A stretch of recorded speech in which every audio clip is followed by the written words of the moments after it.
কক্সবাজারের উখিয়া ও টেকনাফের ৩৩টি আশ্রয় শিবিরে বসবাস করছে মিয়ানমার থেকে পালিয়ে আসা ১৩ লাখের বেশি রোহিঙ্গা।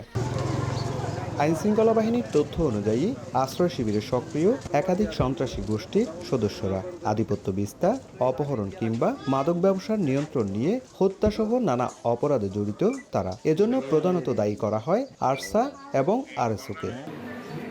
গত ১৮ মার্চ নারায়ণগঞ্জ থেকে আরসা প্রধান আতাউল্লাহ জুনুনি সহ ৬ সহযোগীকে গ্রেপ্তার করে র্যাব। এর প্রতিক্রিয়ায় সন্ত্রাসীরা আশ্রয় শিবিরে বেপরোয়া হয়ে উঠতে পারে বলে শঙ্কা নাগরিক সমাজের।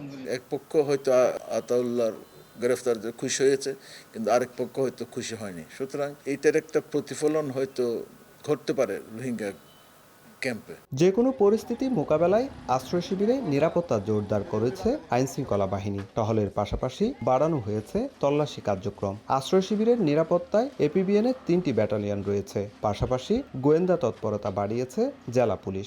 টহল এবং নিরাপত্তা আগের চেয়ে জোরদার করা হয়েছে এবং সাথে গোয়েন্দা নজরদারিও বৃদ্ধি করা হয়েছে। পরিস্থিতি পর্যবেক্ষণ করছি, এই ঘটনায় যেন কোনো রকম বিশৃঙ্খলা ক্যাম্পে না হয় সেই বিষয়ে ওখানে এপিবিএন আছে, আমাদের পুলিশ আছে, অন্যান্য গোয়েন্দা সংস্থা আছে।